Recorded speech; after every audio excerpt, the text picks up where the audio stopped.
Hello, friends. It's Tuesday, January 20th, 2026. As always, it's me, Theo, Todorvado, for those who tune in for the very first time. And I'm back with the very first show for the new year. Altogether, this is our 68th episode of this show that we do in collaboration with Chaos and which is very much dedicated to our beloved Chaos Campus community. Glad to see you again, my friends. It's awesome to hang out once again. It's been a while. I think our last regular episode was in the beginning of December 9th with Tom Grimes. It was a fantastic episode.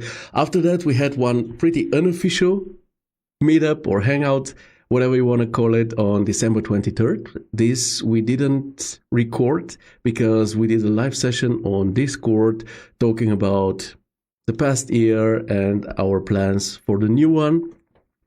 It was a fantastic get-together. We even had Vessi from Chaos join us on this one while she was baking cookies in her kitchen. This was a really, really casual setting. It was fantastic.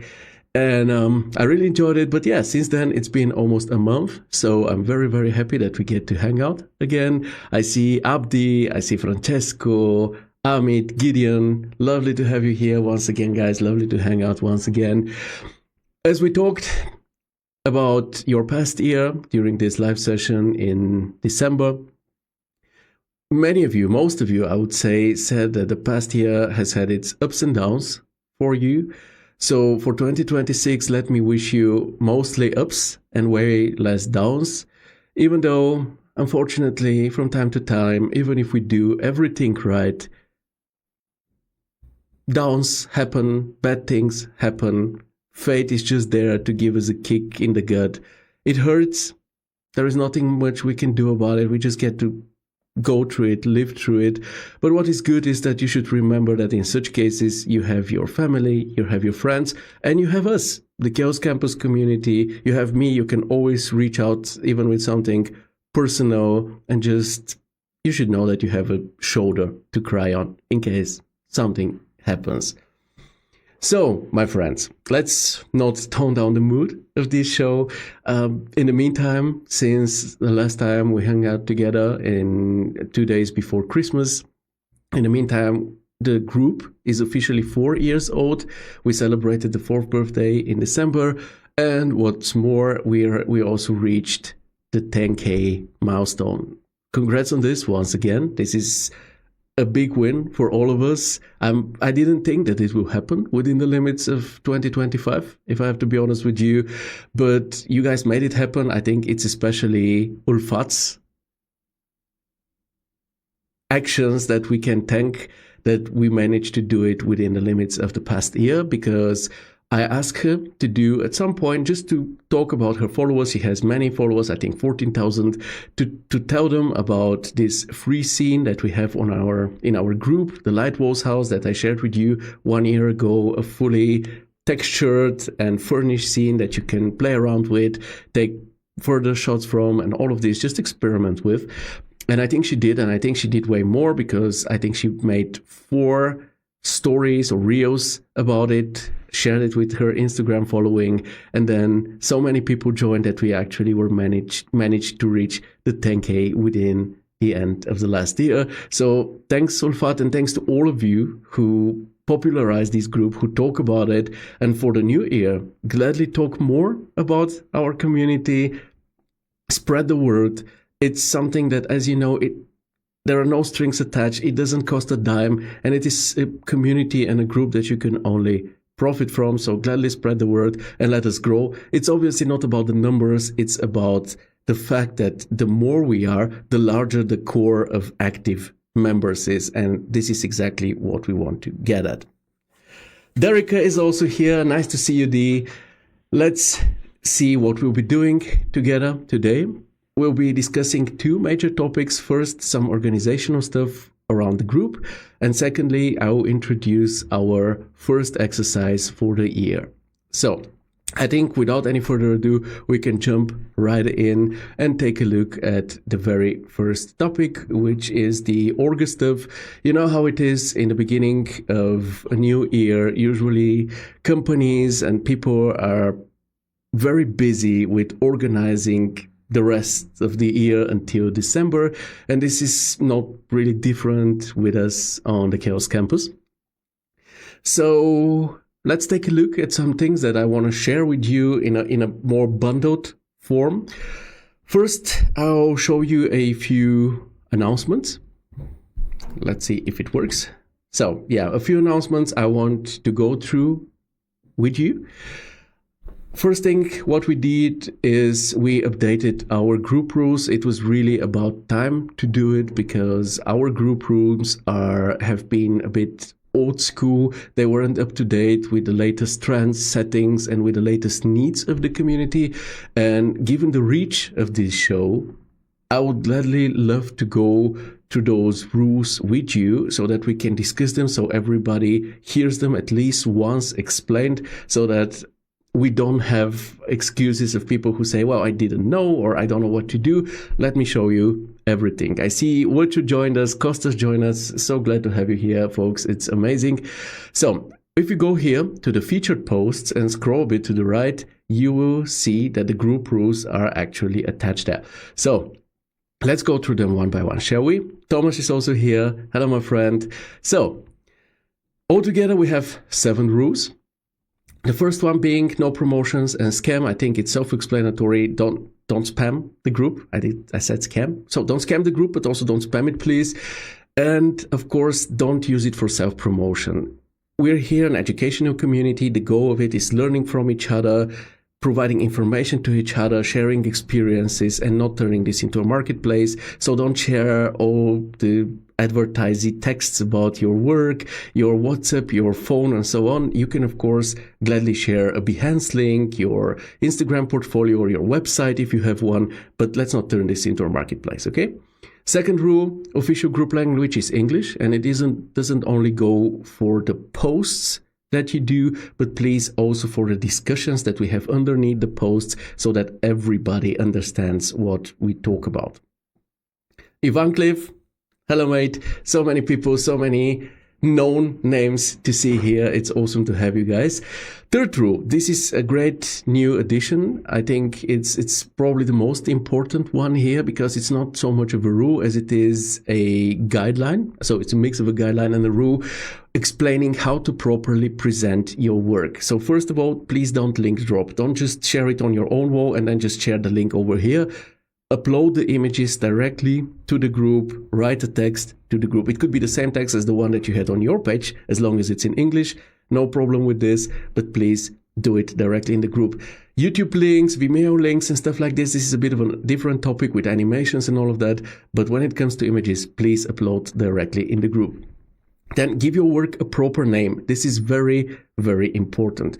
You never know if your work isn't eventually good enough for me to select it to be among the best of the past 2 weeks, and then I need a name for it. And if you don't provide a name, I will have to give it a name, and this will most likely be a stupid one. So if you don't want this to happen, if you want to prevent this from happening, please give it a proper name. This is also the right thing to do, by the way.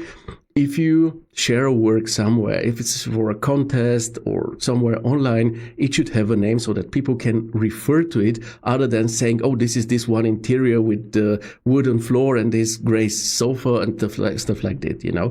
Give it a proper name and then you're all set. Next, define the project type. Is it a commercial work? Is it a personal one? Is it an educational one? Let me explain why this is important. You know that in our community, we tend to provide every work with mentorship, with constructive feedback, but knowing what type of work it is helps do it in the right way. Let's say we see an interior of yours and we say, oh, just remove this one wall and make the ceilings higher. Well, this would work if this is a personal project, but if this is a commercial work, it obviously wouldn't work. This is why it's important for us to know what type of work you're sharing with us. And then describe your role, your task, your goals. You need to know that a work that looks great can still be a total fail.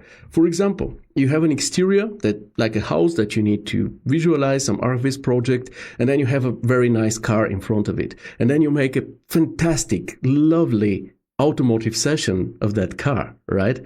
It could be a 10 out of 10 session, but it's still a fail because At the end of the day, it was about the house, not the car, right? And of course, outline your workflow, including the software combination that you use to create the work and the tools that you've used as well, so that we also learn from each other, so that when we see a work that we, let's say, like a lot, we can take a look at what tools, what render engine, what 3D software you used, so that we can also learn from it. The more input you provide, the better we understand your work, the better we can learn from it, and the better we can give you a more focused and more meaningful feedback to it. Crediting, another very important topic. If your work is based on something which is pre-existing, some type of pre-existing content, let's say you reproduce an image from Art Daily, for example, then state it. Credit the original architects and the original photographers as well. But same goes with other renders, artworks that were inspiring to you or that your work is based off. Maybe some ready-made scenes that you took somewhere to exercise with. Nothing wrong with this, but be upfront about it as well. Next, a new rule, obviously, we need to have it in the meantime. It's about AI. So I think, like you, no matter if you like AI or not, I think we all see that in the meantime, it is part of the workflows of most 3D artists. Also, it is also featured in Chaos projects as well. So I think it makes sense to have it as a topic in the group, but please be transparent about it. So if you've enhanced your work with AI, say it out loud, say which tool you used, and ideally also share a version of your render, let's say before the enhancement, so that people can compare and see the actual AI effect. Same goes with if you used maybe AI references or something like this, be upfront about them, please. Now, when it comes to fully AI generated renders, being it stills or animations, so talking about renders that happen based entirely of a prompt or that have minimal 3D input, let's say some clay model or something like this, a few boxes, you need to know that this type of content cannot or is not eligible for our internal render challenges on contests. We're a render community after all. And when you share things like this, like recently, I think a group member, I think it was Philip, shared a music video made entirely with AI. It's great to do this for experimental purposes, but once again, be open about it, be clear about it, so that nobody thinks you're such an amazing rigging artist and animation artist and all of this, okay? And of course, be kind, be respectful. For me, it's very important that you all guys know that our community is not an echo chamber. You don't have to hold the same opinions and everybody else. You don't have to agree with everybody else. You don't have to like everything that is said or shown in this community. That's absolutely okay. You can stand your ground. You should stand your ground, but please do it in a respectful and a kind and friendly way, because we don't need to unify in a way that we all think the same or see the world in the same way, but we should stay united as a community. Okay, this is very, very important to me. It says if they can show before and after AI enhancement, then at least write in the description in short what was enhanced. Yeah, this is a very good point. We just want to put it out here. Remember, this is a closed community. Your clients won't be seeing what's happening here. And this is exactly the point of the 7th rule. Respect everyone's privacy. Once again, this is an enclosed community. Some people share work in progress. Some people share NDA stuff. Don't just take images, place them out there, just save them out here and then reshare them without asking the others first. That's it. I hope the rules are clear. They should be. If there is something else that comes to your mind, gladly let me know. Then we can add it, or we can, rewrite some of the rules and do something like that. But that was it, the updated group rules. This was the first thing I wanted to show you. And the best thing about it is that we now have a greeting message for our new members. So every new 3D artist that is accepted in our community gets a message explaining what our community is about, so that they understand that this is not a marketplace. This is not one of those render galleries or archives as many other groups about renderings are, but this is an actual community, an educational one which strives from sharing experiences, from helping each other, from supporting each other, so that they know this, and they also get immediately the rules presented to them. So if you see a new member say, oh, I didn't know this, I haven't read the rules or something, well, they accepted them by entering the community here, and secondly, they have seen them with this new post, so no excuses anymore. Next, we have, talking about new members, we have this new automatic welcome post. It's actually something which I enjoy very, very much. I know it from other groups. I think it gives us, it happens once a week. So every week we'll get a list of all the new names that have been added, all the new members that have came to the group. I think it's a very pleasant way of saying, welcome, hello, welcome, to binding people to our community, but also for us to see who actually enters, what type of people, like look at their names, where do they come from? Maybe you meet a friend among all the people who join the community, who knows? But I think you saw this post yesterday, and you all have been extremely sweet to the newcomers, saying hello, saying welcome. It was fantastic. Let's keep it this way so that people see that this is like a different type of community where they really are welcome, and which really makes a difference when it comes to supporting each other. I mean, this is a really nice initiative to welcome new members. Well done, Theo. Thank you very much. I really enjoyed it as well. Some of the photography groups that I'm a part of also had this, and I really enjoyed being said hello to. Now we know who comes in and they don't stay behind the screen. Yeah. Okay. And of course, one new feature, the topic filtering. This is something which could be very useful. Unfortunately, the process of rolling out this new feature to the Facebook members takes forever, apparently, because I've had it for probably 2 months now, but most of you don't seem to know what I'm even talking about. But let me show it to you. So when you enter the group, usually you see here this type of pre-selecting the content or ordering the content according to being most relevant, the newest posts or the recent activities. Right now, here to the right, this is something that some of you, like half of you, already have. The others don't have it yet, but will be having it at some point. Here we see the filter about the topics that we have. And as you can tell, there are many, many categories that I've already introduced. Interiors, exteriors, AI, live sessions, tips and tricks, tools, questions, wherever. There is a lot of stuff here, and every post, if you see us scroll down, every post has a tag to it or a category that is attached to it. Usually when I go to the post to do some mentoring, to provide some constructive feedback to them, I add this here. I add this tag so that you can then use the filtering function like I've done here, for example. And then we have new posts. You can see it says add topic. Then I can click on it and then put this work in a specific category. And then if you're interested in only a specific category, for example, you can just go and see only interiors, exteriors, or whatever you might be interested in. It's actually pretty useful, even though I recommend going through all the content of the group, not just limiting yourself to one aspect of it. But if this is what you want, you'll be able to do it. Some of us already can, others have to wait a bit, but at some point it will be available for everyone. Okay, let's take a look at a few initiatives as well.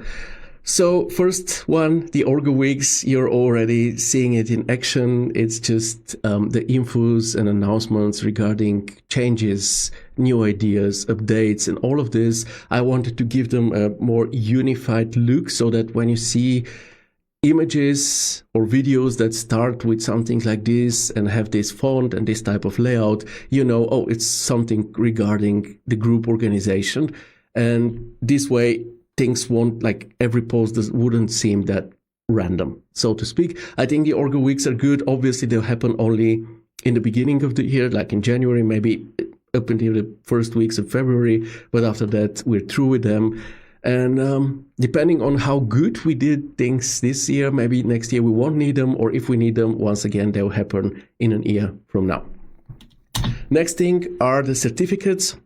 The certificates are a new addition that I came up with all of a sudden after announcing the winners for the most active users for 2025. Once again, congratulations to Amit, Danushka, and Amir. But I thought, even though what they already get, those 1-year licenses for the Chaos projects, everyone gets an annual license in different tiers. Even though this is already worth a lot, not only in terms of creativity, but also in saving money, I still think that it's great to have something to show off with. Like we used to have some types of trophies that we will put on a shelf and then can talk about when somebody visits our home or something like this. I thought it would be a great thing to have. So I decided to come up with these certificates. Maybe I can show them to you very briefly if I manage to find them very quickly. By the way, the search option is pretty good in this group. If you don't use it yet, then try to use it. Let me see if, here they are, the certificates that Amit, Danushka, and Amir received. I think they look pretty rad. I think they're very cool. And this is exactly that something that I was talking about. Something that you can share on social media, something that you can add to your LinkedIn profile. Eventually, something that you can print out. Please don't do it at home. It will cost you a lot of ink, as dark as they are. Just go to a copy shop, pay a few pennies, and then bring it back home. Maybe you can frame it or something, and then you can have it hanging on your walls so that you can look at it and be proud of yourself. And if you feel unconfident or if you're not sure about how good you are, you can always take a look at it and be like, yo, I actually rock, So this is why we decided to make these certificates. I hope you like the idea of them. I hope you like the implementation as well, the design. I've never done certificates before, but I think they turn out pretty sweet. It says, hug from me to you, Theo. Now I can print it and brag as well. Yeah, this is exactly the point of this, right? Why not? You did it. You put in the work. Now it's time for you to show your, admiration. So yeah, the certificates. Very cool thing. We'll have also certificates for the Remise Challenge. By the way, Remise Challenge, we're trying to figure out a point in which we can make this live session on Discord with Nigel, where we discuss the works together with the artists who created them and announce the winners. It will probably take a while to find a suitable time slot because we have people from all over the world, from Brazil, from the Philippines, from Sri Lanka, New Zealand, Germany, France. It's like Egypt. There are people from all over the world. It's difficult to find a time slot, but once we find one, I'll make an official announcement so that everybody else, apart from us, the 2 jury members, as well as the 8 artists who participated, so that you can also join us for this live session. But I cannot tell you when. But afterwards, after we announce the 3 winners, they will also get such certificates. And the same goes with the winners for the best image of 2025. As you see, we already have this challenge going. It's once again up here in featured. We already had the post about the best image in the category of interiors. It will go until tomorrow. So if you haven't voted yet, please vote now. Tomorrow we'll start the next contest or the next competition between the best exteriors for 2025, and a week after that we'll start the final one, which to me I think is even the most exciting one. It's the storytelling, atmosphere, 3D art, let's say contests from the best images in these categories from the past year, and I think it will be fantastic. And after we have those 3 winners in these 3 categories, we'll eventually once again make a very short live session and also give them certificates as well, so that they can also be proud of what they have achieved. Oh, hey Becca, nice to have you here, mate. So let's go back to our presentation and take a look at the next initiative that we want to talk about. It's the group member introductions, which will now happen on Discord. The reason for this is that we have, actually it's multiple reasons, We started inviting group members to join me as co-reviewers last year as a part of Keeping It Realistic, and it was absolutely awesome. But the truth is that altogether we have around 25 Keeping It Realistic episodes for the whole year. And half of them, or more than half of them, tend to be special episodes for different topics or talking about me being on some event and talking to you about it or telling you about it. So this would mean that if we continue introducing group members within the limits of keeping it realistic, we'll introduce around 10 to 12 group members per year, which, given that we're a group of 10,000, which is constantly growing, this is not really a long-term solution. At the same time, if we start doing this on Discord, then we can start doing this on a weekly basis, and then we can introduce up to 50 or even more group members within the limits of an year, which is a way better number if you ask me. What's more, for now, we do this on the Fridays. Last Friday, we had Derica start off the whole session, and it was absolutely fantastic. I think she also enjoyed it a lot. Also, if we do this on Discord, then we have a way more personal contact. Like when people join me as co-reviewers, like group members join me as co-reviewers as part of Keeping It Realistic, they would, if somebody, it was me, them, and then the rest of you were audience, meaning that if some of you wanted to say something to my guests, they had to write it down, and then I had to read it out loud. On Discord, however, if you have something to say to somebody who just introduces themselves or something, you can just do that directly, because on Discord, on our voice channel, we actually have the option to turn on our mics, to turn on our cameras, see each other, and directly communicate with each other. And this, of course, also allows for immediate discussions. For example, going back to Derica's introduction from last Friday, Derica talked about herself, about the personal side of Derica in the beginning. Later, she told us, or she showed us a bit of her first works, because she's in the process of transitioning from an architect to a 3D artist. And afterwards, in the end of her presentation, she showed us a recent project of hers that we all tuned in, talking about, providing feedback to, and it was absolutely useful, I would say. Derek says, thank you for having me. It was such a pleasure. Next week, we'll have Kama. Kama, you've known for years from the community, but we saw him for the first time last Friday, and this Friday, he'll introduce himself.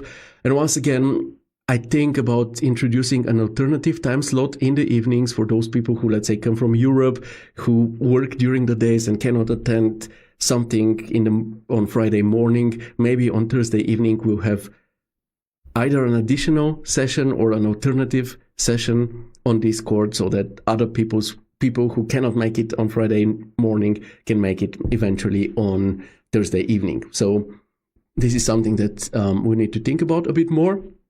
And now, with this being said about the introductions on Discord, this means that Keeping It Realistic doesn't have to feature group members anymore. So the question is, what do we do in Keeping It Realistic then, now that the group members move over, member introductions move over to Discord? And I think that what the best way to go for Keeping It Realistic, I already made a post about this, is that the show turns topic-based. And let me explain why, because I know that some of you were a bit conflicted about this and were like, yeah, but we started this show as a live review show, and all of a sudden it is, something which is topic-based, so which is entirely different than what it initially started as.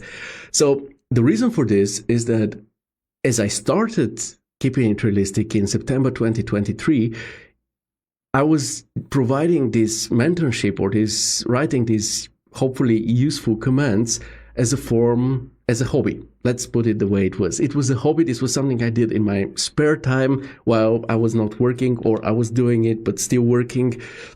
And I pitched this show at the first place so in order to save time, because writing lengthy reviews takes a lot of time. So I wanted to save this time, and so that's why I suggested this show, during which I would just go through the contents of the group, through the group feed, and just comment on everything. And this show happened on a weekly basis and saved me time, actually. But back then, the group was maybe 5 times smaller than it is today. With the group growing, at some point, this wouldn't work because the shows would be 5-6 hours long. So over time, I started pre-selecting the works that I will live review during the shows. This was okay. This was, I mean, the weekly rhythm was, first of all, very, very heavy. It didn't leave me enough time to do much else for my own commercial work. So we needed to do it bi-weekly. And then I started pre-selecting those works that we were talking about, which also worked for a time. But in the meantime, writing those reviews, doing this mentorship is not only a hobby for me, it's an actual job that I'm paid for, meaning that I can focus on this. I can write those lengthy reviews because I really think they're even better than the live reviews, because they can be more detailed, because they give me the chance to actually take the work, take it over to, let's say, AI or Photoshop, work on it a bit more. Let me show you an example, just a very recent example here from a work, this work from John. Like, he shared this one and it's already very, very nice looking, but I figured out that his main structure remains kind of hidden after many, many layers of other urban elements. So I decided to just go experiment with it in AI and rework it until the effect is more than the way I imagine it, with this structure being more of a main hero.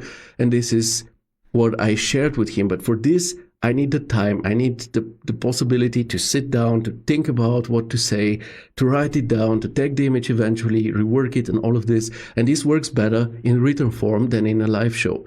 Also, the live shows tend to be, in the meantime, when I do this, when I write a review, and it's not only me, as you know, it's also Amit and Danushka and Wukash and many others who write reviews. Francesco did a great review yesterday. The moment every project already has a review to it, that all of us wait for 2 weeks for me to go live and more or less read these already written reviews out loud, this is redundant. This is just a waste of time. And if you ask me, we should use this time in a way more effective manner. And the way to do this, looking also at the numbers from past year, was by going topic-based. Oh, Arthur, nice to meet you, friend. So, going topic-based, just look at the business episode we did in November. It has so many views, just more than 1,500 views just in the group alone, not counting the ones that came additionally at top of this on YouTube.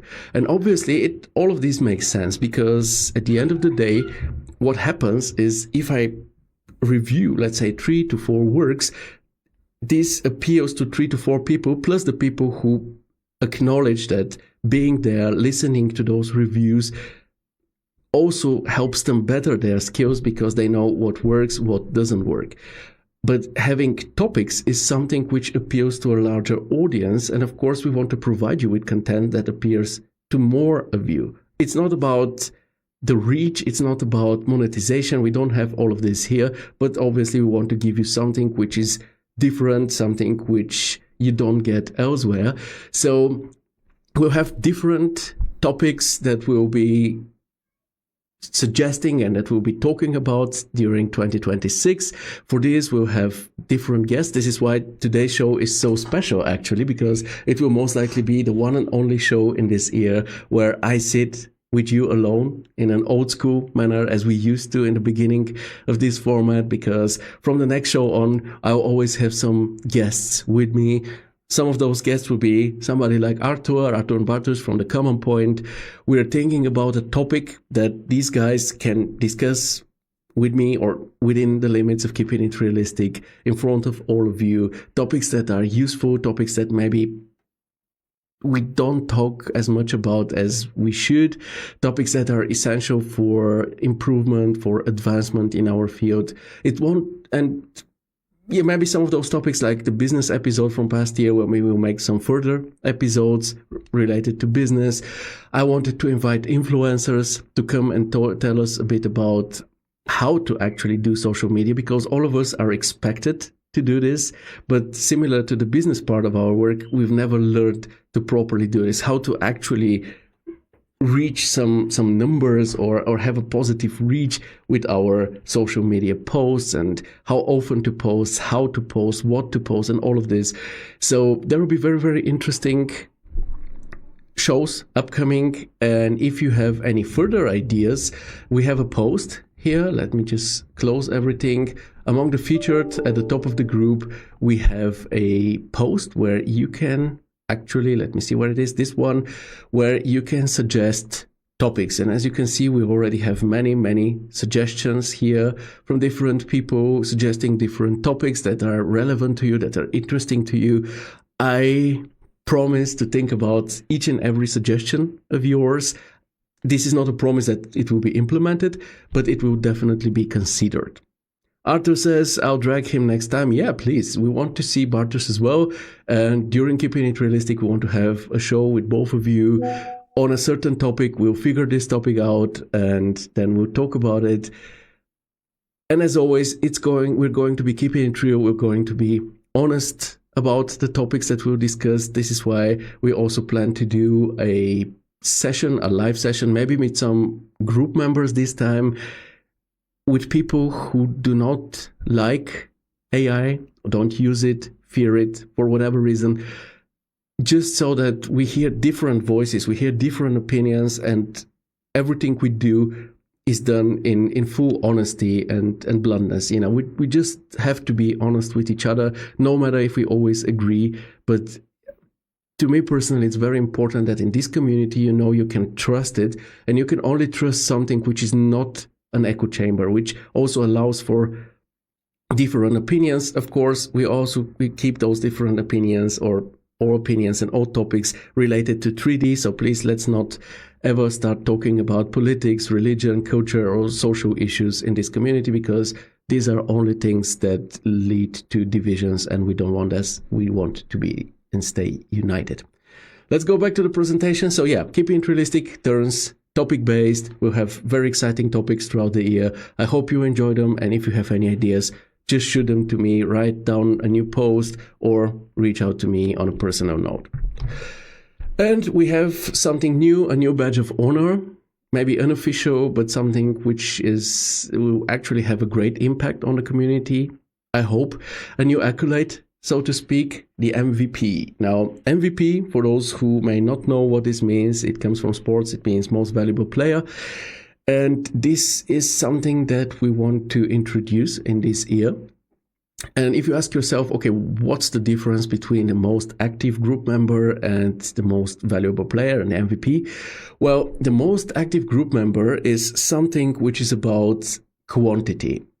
This is, let's say, a title that we give to those who provide the most comments to the community. How do I know how that they do this? I can just extract the number of comments per group member from the group insights as an admin. Then I can bring them to Excel, sort by number of comments, and see who have been the most active users based on comments. Now, with this, I don't want to say that the people who provide the most comments in our community don't provide quality with them, only quantity. This is not the case, luckily.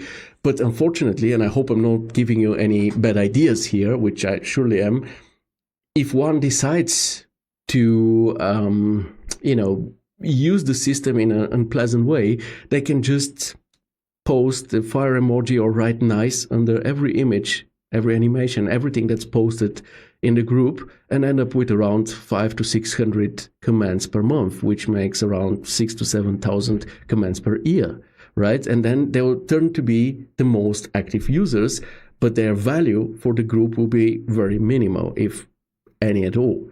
So in order to make sure that we counter this, we decided to also, next to the most active group member badge or contest or whatever you want to call it, we also decided to introduce this MVP accolade, which stands for quality. Obviously, it's going to be a subjective thing, but on a weekly basis, I will go through the group. I'm there for multiple hours every day anyway, and figure out who is my personal MVP for the week. And what makes you an MVP? Obviously, the constructive feedbacks, but also doing things like starting up conversations, coming up with new ideas and suggestions, sharing insights. I'll just give you an example. you have calibrated your monitor. For this, you talked with ChatGPT, you did some Google research, you tried out some software tools, you tried out a hardware spider, whatnot. Then you manage to calibrate it, and then you have a bit of an insight into how people should calibrate their monitors. Then let's say you sit down and make a lengthy post, or it's maybe not that lengthy, but like a detailed post explaining what you did, what you tried out, what worked, what didn't work, and something like this. This gives obviously a huge value to the community.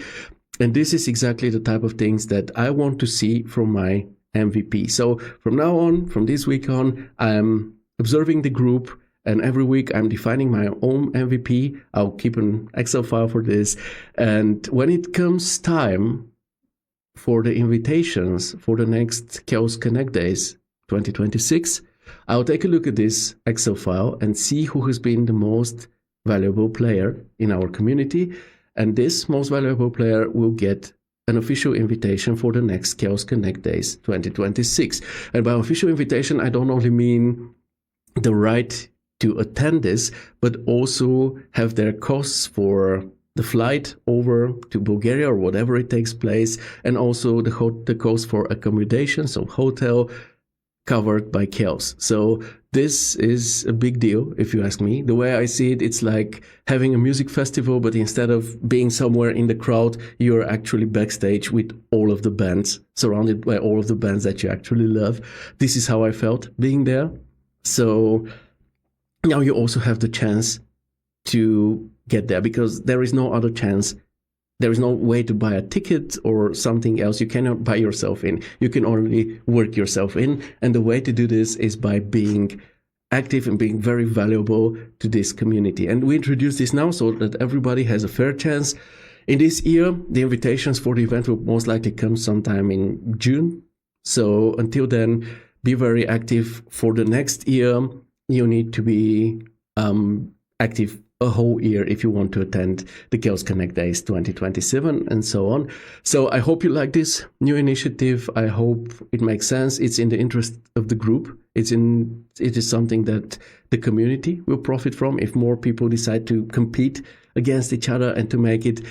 Worst case, yeah, you don't get the invitation for the Chaos Connect Days, but you have still done a lot for the community and your name is still out there. You've got an exposure, and I think sooner or later, being active in this community pays out. I think we've already seen this last year. We had an episode celebrating 2 years of Keeping It Realistic, where we had some of the most active group members alongside with some fantastic people like Rick or Kali, Nikos, Vlado Koivazov. So yeah, the more active you are, the more you put your name out there.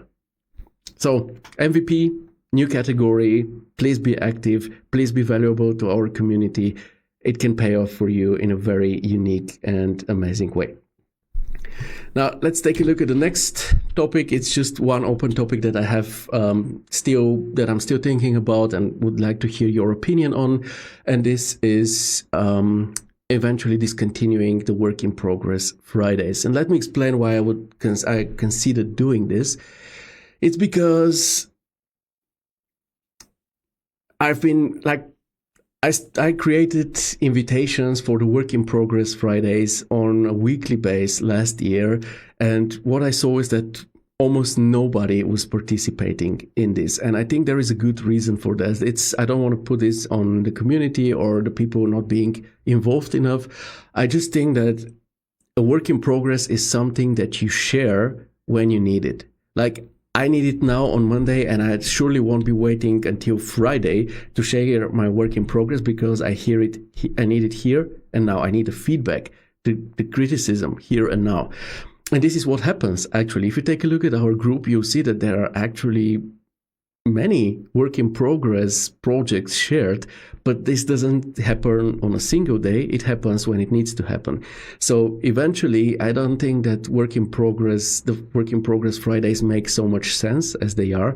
Maybe if we need a new initiative to replace them, we can think about one. And this would be my final part of this, let's call it with big words, presentation. should you guys have any ideas, suggestions, something that can make this group a better, more useful, more exciting place to be, just speak up, make a post, or reach out to me, and we'll consider it, eventually make something out of it. I hope this was clear enough. I hope that you now have a bit of an overview on what's going on in our community and what will be going on in the upcoming year. I don't think that we'll have many other changes after, making all of this happen and work. And I hope that this year we have a community which is even more engaging, even more interesting, even more useful to you, because this is actually the final goal of the Chaos Campus. It's not made to make profit. It's only made to give back to the community, to nurture it, and to bring us all together. And I think it's already doing a great job, but I'm the type of person who always thinks that things can be better or improved and developed furtherly, and this is what you see me doing here. But I really want to hear your opinion. Amir says this is a very good plan. So first confirmation, thank you very much for this. And yeah, let me know what you think. You can always reach out to me personally, never forget this. And I think it's now time for us to talk about our upcoming exercise. So, my friends, let's talk about the apartment in Germany. The first exercise for this year. We'll have a second one in the second half of the year. The goal of this exercise is to simulate a real-life project, something which this time is commercially relevant, as opposed to, let's say, the last thing we did together, the Remise Challenge, which was a storytelling challenge, something which of revolving around the Remise, this object which was very commercially irrelevant.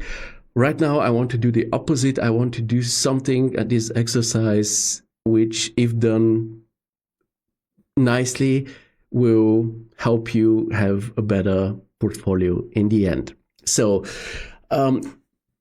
what is with this commercially relevant situation that I'm talking about? Well, throughout my career, I have encountered this situation many times that I mostly work with developers, this needs to be said, but what developers do is they would reach out to me and then provide me with a floor plan of a building they're currently working on and say, yeah, make some nice interiors so that you can give them to me, I can put them in a booklet, and then I can sell these apartments before them being built, and by selling them, I will get the money in order to finance the building. That's how it goes most of the time. Now, to simulate this in an authentic way, I decided to ask friends of mine for their floor plan or for the floor plan of their flat. Now, the building they live in was built around 5 years ago, and it is in Constance. And here we have a bit of a time for a small geography lesson, because it's keeping it realistic. We always do some stuff which doesn't belong in a 3D show, but who cares? So yeah, what you see here on the maps, this is Europe, especially Western Europe, and what you see here, this is Deutschland, this is Germany. I live somewhere here between Cologne and Frankfurt. In March, I will be somewhere here, or to be precise, here, this is Berlin. I used to live here in Stuttgart, and when I came to Germany, I came to a small town of around 80,000 in the very south of Germany, a town called Constance. Constance is here. It is by the lake of Constance. In German, this is called Bodensee. This is one of the largest lakes in Europe at the moment. It's on the border with Switzerland. Here it is. Here you see the border. So this is Constance. This is Kreuzlingen. This is the city on the side of Switzerland. But both have pretty much merged together, so that in the meantime, there is even a bus line that will drive you from Constance to Kreuzlingen and back then. It's just like public transportation we're talking about here. So, as I came to Germany and to Constance to study architecture, to do my bachelor's, I did it here. This was my Technical University, where I did my bachelor's from 2004 to 2008. And it has a very nice location, lake view, or in this case, it's a river view, because while on this side we have the Lake of Constance, from here on we have the River Rhine. So it's a river view. It was fantastic to be there. Also a bit sad as well, because being an architect means that you don't have much time to enjoy life in the summer.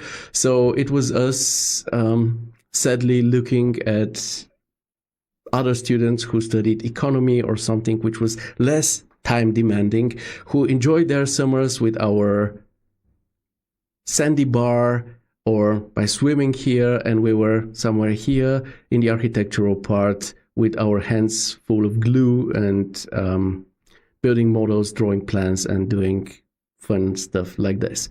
Anyway, so this is where I studied. Somewhere here is where my dorm was. This was actually pretty rad, because these were single apartments of 16 square meters. So you had your privacy, but you still were surrounded by other students. I really, really enjoyed being there. And in between those two, so you saw where I studied. This was down here. You saw where I lived up here. And in between those two, this is where the apartment complex is situated, where this apartment that we will be working on is a part of. So this is it. It was built around 2020, so around 5-6 years ago.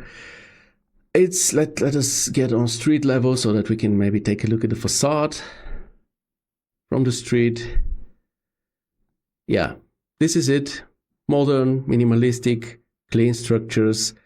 On the one side, we have the busy street. On the other side, oh, sorry, where are we right now? Let's just move. Okay. Live shows, always a pleasure. Let's zoom out for a second and go back to where we are. So yeah, on the one side, we have this busy street, as you can see. On the other side, we have a more laid-back situation. We have a green courtyard with a playground, with the possibilities for people to sit down, enjoy the sun. It's a very, very pleasant living situation. So let me now go back to the apartment and show you the floor plan that my friends kindly provided us with, or me with. Thank you very much, my friends, if you watch this later on YouTube someday. This is what the floor plan looks like. It's a 23.7 square meter apartment with an entrance area, a small guest bathroom or entrance bathroom, a kitchen, dining, living, 2 kids' rooms, a master bedroom, a bathroom, and a long corridor. So this is what we'll be working with. Now, this is also usually what the clients will provide you with and tell you to. Oftentimes it isn't even a DVG or a DXF. It's just a PDF, even without the vectors in it, or with all the vectors in it, but without any layer structure. So you need to really do a lot of cleaning up. And then you start working. Now, I wanted to save you some time, because this is not a modeling exercise. This is an interior design exercise. So I already modeled this for you. So here you see the top-down view in Max. You see that I actually took over this furniture placement suggestions that we had in the original floor plan, just for you to follow if you want to, even though in my personal experience, it's always up to the artist in the end. What counts is having a good interior design, having some nice images, and not blindly following what you have as a suggestion here. Most of the times anyway, these are placeholders just showing that the rooms are big enough to hold, in this case, for example, a bed, a desk, and a wardrobe for a kid. So you don't have to follow these, but you could if you think that they are reasonable.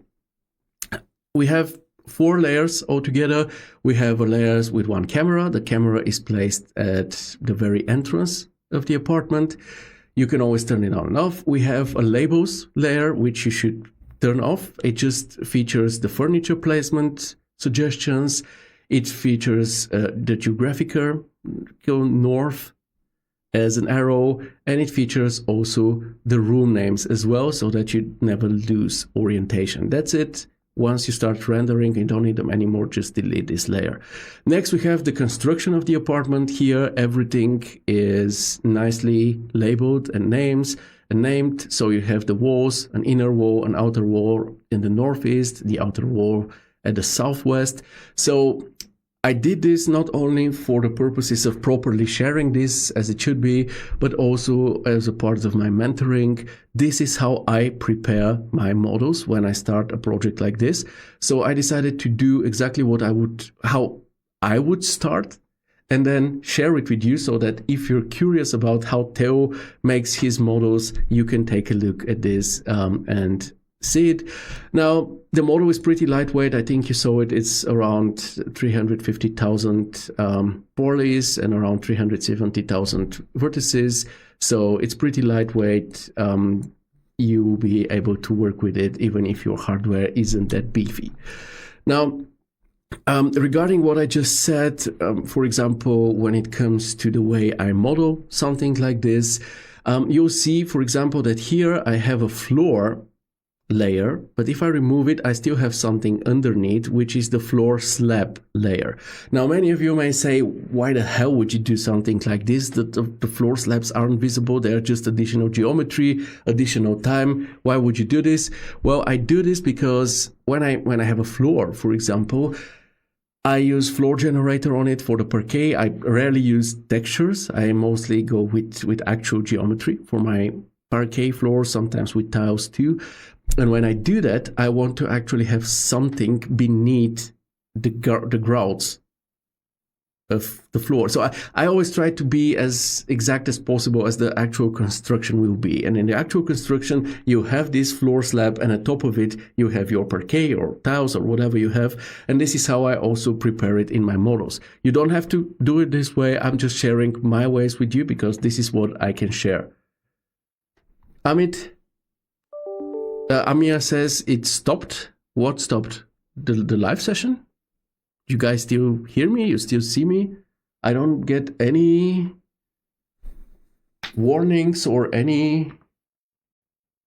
Yeah, it's looking at Amit's answer. It doesn't seem that it's stopped for everyone. Maybe it's your own stream that stopped, dear Amir. Maybe refresh and see if it works, because so far everything looks stable on my side and I don't think that anybody else has an issue. Thank you, Amit. Thanks for letting me know that everything works.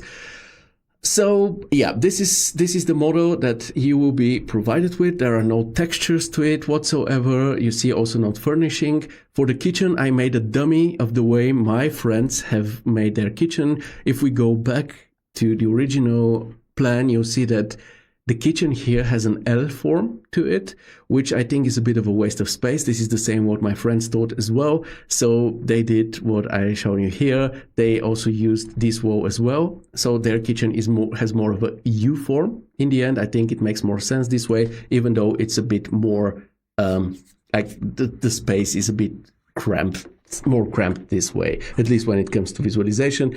In real life, it's actually a very practically and nicely done kitchen. In the bathrooms, you have already some assets that just show you the usage. They are from the Cosmos library. You don't have to use them. You don't have to keep them. They're just there to show you how things look like. Okay, now the stream is working again for Amir. I'm very happy for you, mate. Let me see a question by Derica. She says, are we allowed to make internal changes to the layout structure, like knock out some non-load bearing walls, create other openings? No, this is exactly what we want to simulate here. And this is exactly like, usually, of course, you can work on this however you want. This is an exercise. This is just an option. You can just take this interior and kick down all the walls and make something entirely else out of it. It's up to you. There is no obligation to either participate in this exercise or don't do anything. So yeah, you could do this if you wanted to, but for the sake of the exercise, I want this to be close to real life conditions, as I said in the very beginning. And in real life conditions, with the commercial work, you cannot just start tearing down walls or, making rooms wider or something like this. It doesn't work this way. So in this particular case, you have to work with what you're given. This is how it works. This is, once again, we want to simulate what actually happens, because I know that a lot of you really want to reach out to some, let's say, Western clients and want to have them because they're, in theory, paying better. But for this, it would be good to be able to show off something in your portfolio which resembles the type of projects these types of clients will ask from you. And of course, you can do whatever you want, but if you turn this into the next huge villa with like 100 square meter bedrooms and stuff, they won't relate to it. This is why I took this apartment, which, as you see, it's not a big one. It's 39 and 30 square meters, as I already said, but you see, we don't have this overly proportioned Hollywood villa rooms and spaces here, but this is actually the type of project that we actually often work with. It's not always Hollywood villas. Most of the time it's this, and this is what I want to teach you. So if you want to participate in the exercise, and let me once again state, it's an exercise. This means there are no prizes whatsoever. It's about learning. It's not about winning. Also, when you win something, it's going to be the experience, it's going to be the knowledge, it's going to be a great new project for your portfolio that will eventually get you the types of clients you're after. But there won't be any prizes here. So yeah, the model will be available to everyone. You can download it and do with it whatever you please, but in this particular case, I want us to work with what we have. I deliberately chose this one. I had an option for a larger, more luxurious apartment as well, but I wanted us to start with something more common, something which is more realistic, because especially if we are not world famous or something, we'd never start with Hollywood villas. We start with something like this. So this is why we're doing it the way we are. So if you want to experience this exercise to its full extent, then challenge yourself to work with what you have. What you can do is, we'll actually talk about this more, but let me first quickly go to this apartment. I hope you see my screen and show it to you. So here we are in Vantage, real-time rendering. We are at the very entrance of the apartment. This is what you see when you enter it. To the left, this is this guest bathroom that I was talking about. In real life, it has this toilet, it has a small shower in the corner. It's actually not small, it's absolutely normal sized, and it has a small sink. So it's really for people that when they come in to wash their hands, use the toilet, maybe take a quick shower, and then enter the apartment. And it's also for guests as well. Then we continue. This is the entry area. You see, it's very, very small. You don't really have a place for a real wardrobe. Maybe you can have a coat hanger or something here, but it's not much space for much more. And here we reach this space, which is the dining area in the foreground and the living room area in the background. And in the back, we have a very, very nice large loggia. You see, there is enough space to place a terrace. I shouldn't have put it as a terrace. It should have been a loggia. That's on me. Sorry for this. But yeah, you can place some furniture here as well. And yeah, you have a pretty deep space, meaning that especially with the loggia in front of it, that not that much light is getting to the back wall that we see here, the wall of the kitchen. So you need to find a solution for this. And these are exactly the types of challenges that I want you to face with this project. So obviously, looking at this, I can try to guess what you're thinking here. D, as an architect, I would also suggest removing this kitchen wall so that it is a larger open space, but this is not what we should do, so better not do it. Here, this is the kitchen dummy. You see how it is more or less. You can do your own version of the kitchen as well. And then we have this lengthy corridor. Once again, to the left side, you see that we have the bathroom, then the kitchen, then we have here this corridor and a bathroom in the end. The left side was the one facing the street, and there is a good architectural decision here because this is the noisy side. So here we have spaces where people don't spend that much time and where people don't go to unwind. Whereas on this side, we have the living room, we have the first kids room, or you can turn one of those rooms into an office, a home office, if you want to make this project more versatile and to have more varied interiors in it.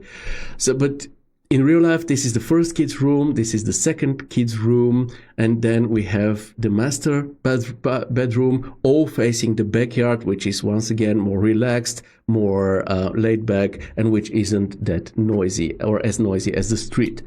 So, and here we end up in the master bedroom, bathroom. So as you see here, with my walkthrough, this space isn't very large, so you need to be creative here. This is what the exercise is about. How can you approach this? How can you make something out of it? Because at the end of the day, everyone can work with a super fancy Hollywood villa with a huge pool and the most modernistic architecture and the most expensive furniture. Not everyone, but most people can, because the object itself is already so fascinating that even if the image isn't on par with it, or the images or the animations, whatever you decide to do, it's still good. But with an apartment like this, it's normal. So in order for it to shine, because it can shine, it's actually very well made, you need to put in the effort. And this is exactly what I want to talk with you about the task that you're facing with this exercise. I hope this tour helped you get a bit of an impression of how this thing looks like, of the size of it, of the proportions of it. So now let's talk about the task that you actually have with this apartment. So first thing we want to do, or first thing I do, so the task will be to follow the usual workflow. And the usual workflow would be to first do a research on fitting styles. Like you just saw this apartment.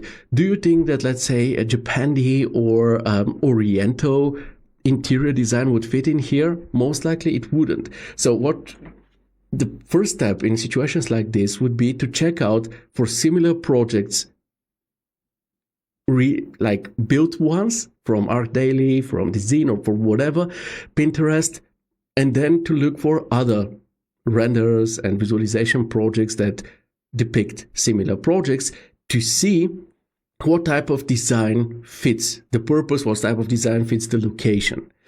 After you do this, the second step would be to come up with a general concept for the apartment. Let's say you decide to go with a Scandi style or a minimalistic style or whatever, then you need to apply this concept on the whole apartment and see if it works everywhere.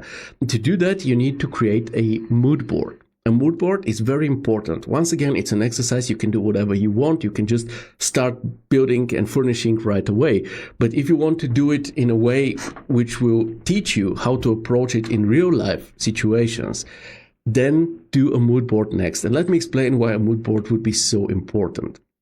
In the beginning of a project like this, when the clients have reached out and they tell you, make it nice, there are a million ways to make it nice, but you don't know which appeal to them. So you need to ask many questions. In this case, we don't have a client, so you need to come up with the questions yourself and answer them yourself. But you need to creating a mood board doesn't only give you something that you can follow in terms of visual side, in terms of colors, in terms of lighting, and just, let's say, visuals to follow. It also gives you a basis to discuss with your client. This is the foundation that you build upon. So the moment you make a mood board, this is usually when you share it with your client, we discuss it with your client. If needed, you need to make a new one. If needed, you need to change some things. But the mood board is, let's say, your unsigned agreement that you're all on the same page. And you guys are always saying how you don't want to do endless rounds of corrections. And if you remember our business episode, we talked about how important it is to then take the client alongside your creational journey and not just deliver them something and hope for the best.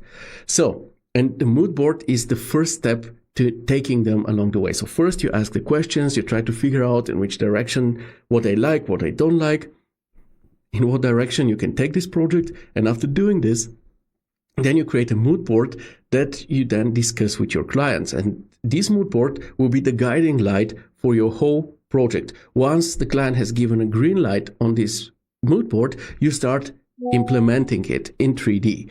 And the thing is that once they have given a green light, then they say, oh no, I don't like it anymore, you can always go back and say, oh wait, do you remember me showing this to you? You said, yes, let's follow this one. Now you don't want it. Now you have to pay for the changes. Or I don't have time anymore, so you'd have to wait until I can come back to this project and rework it. So this is a very, very important part of your workflow. This is why you do it. And if you want to go full in this simulation, then please create a mood board. And then it comes to the implementational part. Let me just check the comments and we can continue. Amir says it was an amazing session. Why was? It still is, isn't it? But thank you very much. Amit, we want one live show on how you collect references for style and create a mood board when you're in a limbo and neither of you know what to do. We will have a live session on creating mood boards with Nikos. If there's somebody who I know is really good at this, who is passionate about mood boards, who knows how to create very exciting and inspiring mood boards, it's Nikos. And we'll have probably in February or March, we'll have a show where Nikos will be my guest and we'll talk about collecting references and putting them together to a mood board. So your wish will be fulfilled, dear Amit. I wish it was always as easy as this, but yeah, we'll have a live session on this. Hi, Mariana. Glad you're joining us. We're talking about our new exercise. So, and we're currently at the implementational part of our concept. So far we did the research, we came up with a general concept, we created a mood board, and now it's time to implement our concept in 3D, starting off with the modeling.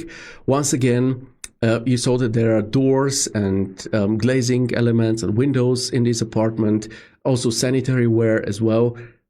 They are more or less placeholders for now. If you want to, you can of course also switch them for better or more fitting assets of yours. You can keep them if you want to, but make sure that all the assets that you have really have a solid quality to them.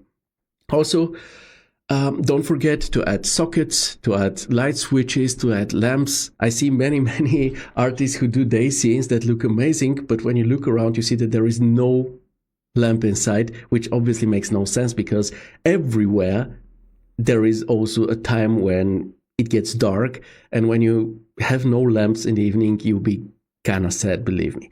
So think about all of this. We're making something which is realistic here. Next, after doing the modeling, next it's time to set up your lighting. Make sure that your lighting supports your compositions. Make sure it adds some nice mood to the scene, like you see here in the example while it's still open. You see how I let the morning light here come into the apartment. This is something that I would definitely recommend you to do. Follow the north, keep an eye on the north angle. So here we have north is somewhere here, meaning that we shouldn't be seeing any sunsets or something in the kitchen. This is where the sunsets are at. This is the west, okay? This is something you need to follow in a real life project like this. You need to follow this. But remember that when you do a render session, a photographer also does this.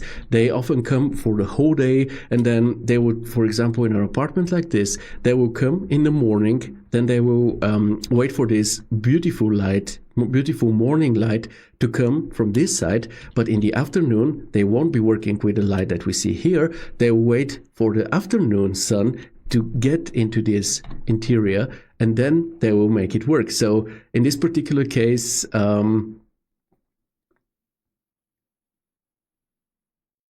you see this is more or less what you can work with. So you see it's the same apartment. It has a very accurate location right now. So I'm using actual geolocated sun, and you see what type of sun we get in the afternoons. So be flexible with your lighting. You don't need to do a full session with the same lighting.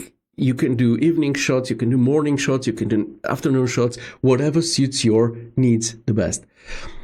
Next, we have, once again, regarding the north angle, you see it here. So you see where is north. So please adapt to it. If you want to, I will also give you the geolocation coordinates so that we all work with the same place and the same type of lighting. Okay, let's go back to our vantage scene here. Next thing after setting up your lighting is to texture everything. Please pay attention to good realistic textures. Use the PBR workflow to make sure that no matter the lighting, your textures always act and look accordingly and realistic. Amit has a question. Once the mood board is set for lighting and in the end we find that the lighting is not working correctly, can we change it like from day to evening or vice versa? Usually I don't talk about lighting with my clients in the mood board phase or in the conceptual phase, because to me lighting is also something dynamic, something which I want to experiment with, usually in this phase, because once again, usually you get only this floor plan, and then what do you do with the floor plan? You cannot say how the lighting looks like. So you need to build a model, and then tools like Vantage are perfect, obviously, to experiment around with that model and see how lighting can turn out.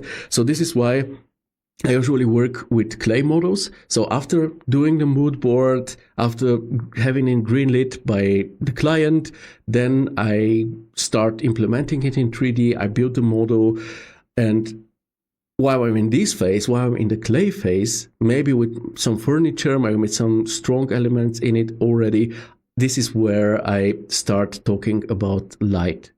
Not before that, because it's very difficult. Sometimes, maybe you want to do a sunset shot, but the sun just doesn't set so that you see it in the apartment. So you cannot work with this. So it's a bit early to do that.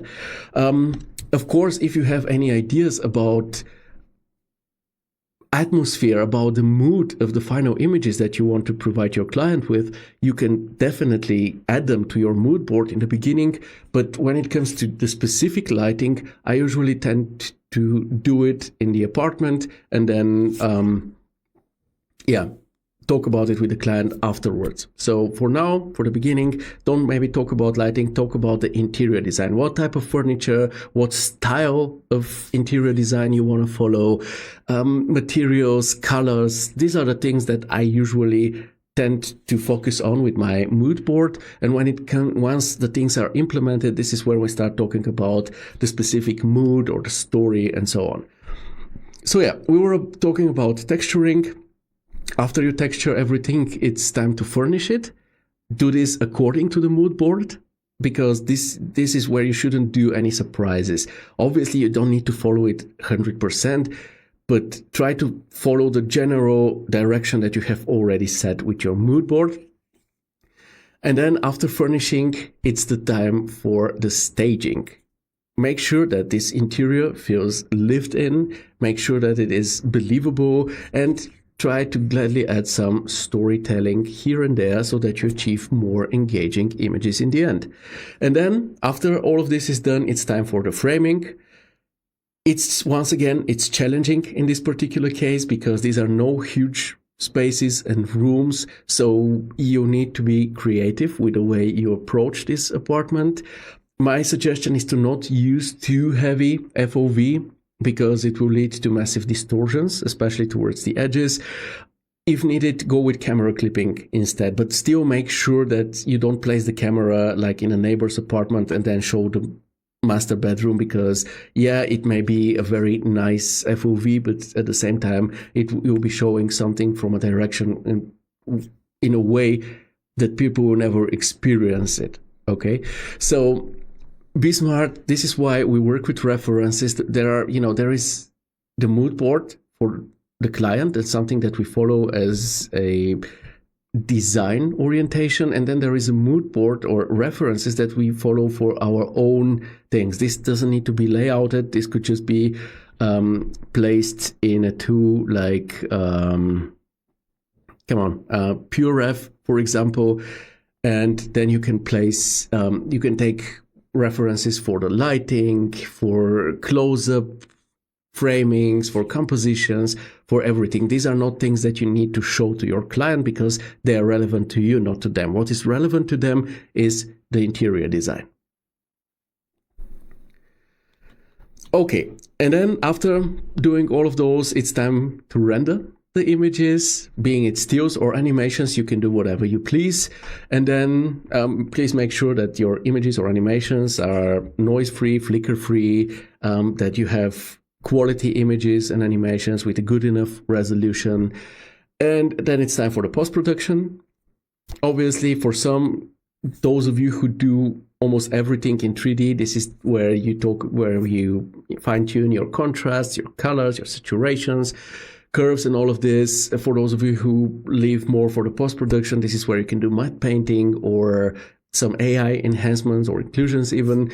And then it's time for the presentation. So make sure to make a nice package which has varied images, which has not only always the same let's say zoom factor. It's not always looking everything from a distance, zoom in on stuff, focus on different aspects of the project or of the interior design, on materials, on pieces of furniture, on the whole scene. Just show the qualities of this whole project that you're doing. Amir is asking if we can use AI. Yes, you can use AI for the enhancement, but don't just take the empty apartment and do it with AI. But however, in the phase of mood creation or trying out different concepts, you can of course take a screenshot of an image like this and then try to furnish it with maybe use some rough blocks or rough blocking so that you set up let's say the proportions and the room furnishing and the way you want to divide and make the room functional, and then you can use that as a base to try it out in different styles with AI. So use AI to your advantage the same way that you use it with an actual client's work, but what you have in your portfolio in the end, make sure that it is actual 3D work with AI as a helpful tool, not AI as a replacement, please. Now, the input that you'll be getting from me, you're already seeing it here. There we have a 3D model in Max. It's very sweet, actually. If you take a look at this here, it has openable doors. Take a look at this. I loved doing this. So you see, you can open the doors and close them if you want to. But once again, I'm not sure if you will be keeping these doors at all. I just did it for me so that I open up more, because obviously if you close all the doors, then the rooms become even more confined. So yeah, you get this model. It will be available for Max for versions 2024 and 2021. And we'll also have a model exchange format, an FBX, pretty lightweight, around 30-40 megabyte. So that people who don't, or artists who don't use Max, also have the chance to work on this. I've already tried it out on Rhino. It works very well. So you should be able to open it in SketchUp, Cinema, or Blender, whatever you use, and then work on it. And if you have any issues with this exchange model or the Max model, please let me know, and I will try to fix it. Currently, there are no chamfers in the model. I specifically didn't use any so that you can use your own according to your own software. The duration for us to work on this one is going to be the first half of the year of 2026, so until the end of June 2026.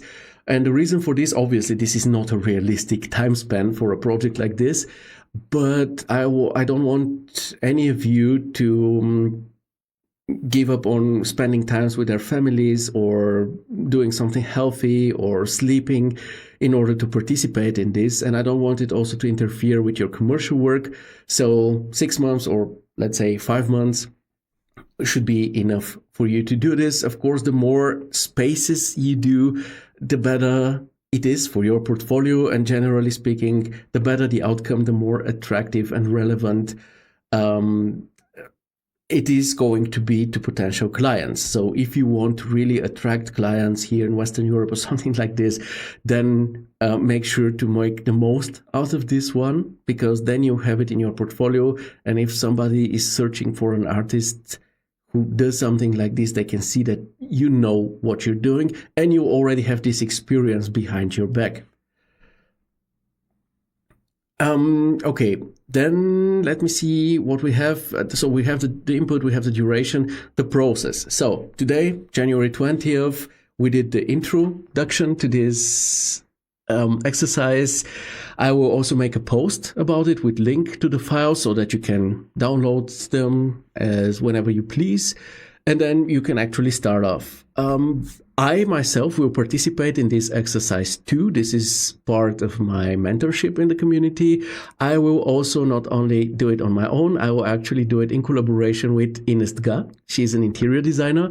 And I actually want to encourage you guys to also team up for this project. Gladly do this, gladly come together with somebody that you think is good or that you can profit from each other in some type of a symbiotic cooperation and make the most out of it. You know, it's about learning. So try to extract the most of it. And now back to me and Ines. We'll be sharing our progress from time to time on Discord. We'll do evening sessions for this because Ines works full-time in an architectural office in London, so she isn't available before 8 p.m. Central European time, which is, I know, very, very late for some of you, but it won't work in any other situation, unfortunately. But we won't be doing 2-hour sessions for sure. From time to time, we'll just be talking about this project, how far we've gotten, maybe show you our mood board, tell you about our direction. At some point, Ines also wanted to do a bit of analysis of the project from the perspective of an interior designer, what she recommends for us to do, what she recommends not to do. Let's say, given that the rooms aren't that big, maybe we shouldn't be using that dark surfaces and materials and things like this. So this is going to be a part of the mentoring here. And of course, you should also be sharing your progress on Discord, in our chat, in our live channel, and in the group. Let's talk about it. The advantage here is that we all know the project. We all have the same foundation to work with, which makes it easier to comment on it. And we can provide very, very specific feedback to something that we work on ourselves. And then in the beginning of July, everyone can show how far they have taken this apartment. And if things go right, then a lot of you, including myself, will be able to include this to our portfolios, which I think is fantastic. And let me tell you, my friends are really, really excited about what we all will come up with, because they actually fear that in the end we show some fantastic interiors and they will feel like they totally messed up with, doing the interior design and the furnishing of their own apartment. But maybe we can deliver some really fresh and nice ideas to them. Who knows? And let me tell you about my personal goals. And this is more or less the end of this presentation.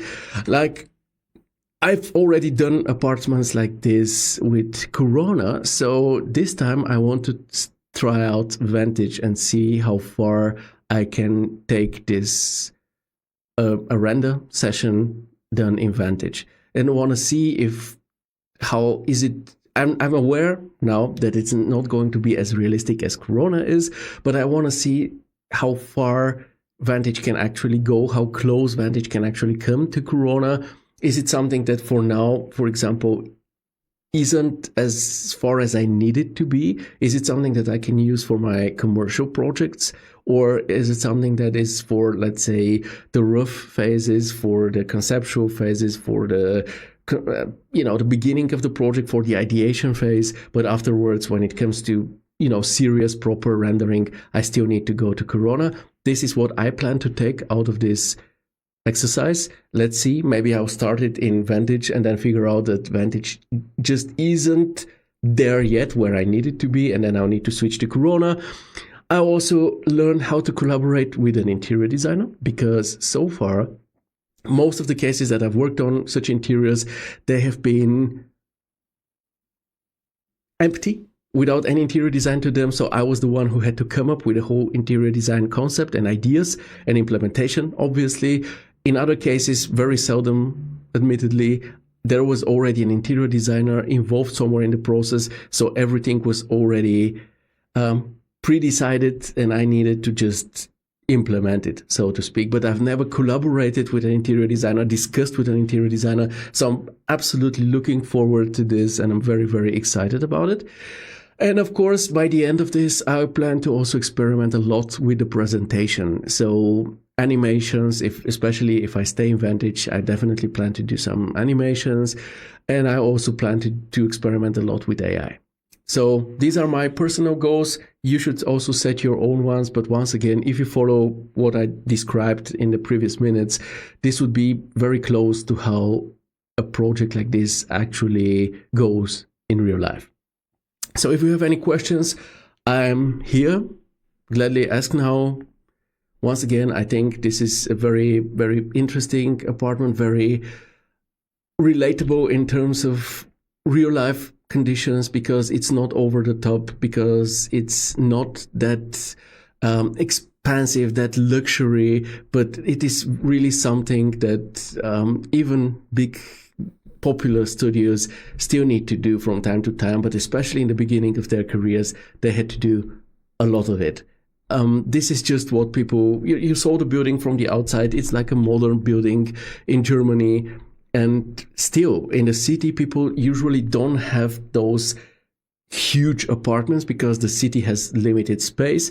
So even in modern buildings, space tends to be confined and limited, and one needs to come, kind of deal with this challenge and still produce good images. I hope you, and I'm sure actually that you manage to do it. Be creative and do something really nice. And the good thing about it is that if you have any questions, if you're unsure about something, you can always reach out and ask. This is what our community is about.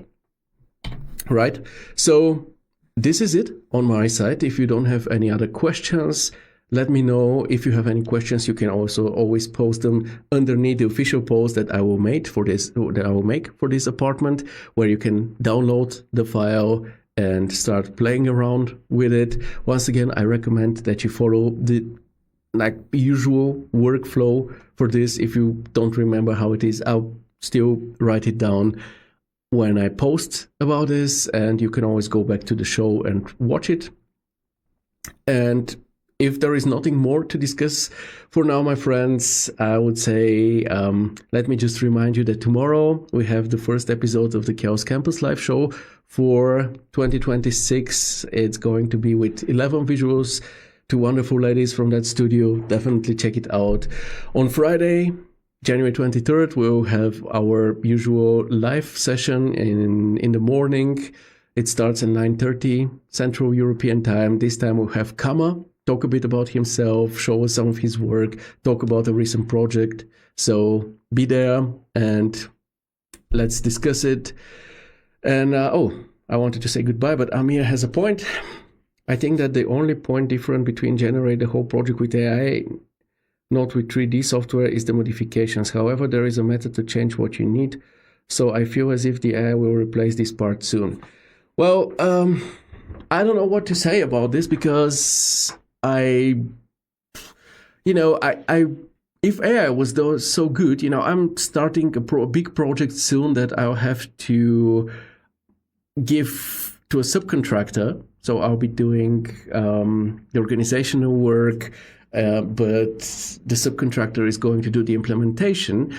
And honestly, if AI was so awesome and delivering such great results and was really something that I could use to do this project, I would, honestly, because then I would keep all the budget. Right now, I'll be giving away almost the whole budget to my subcontractors. Obviously, they do all the work, so they get almost all the money.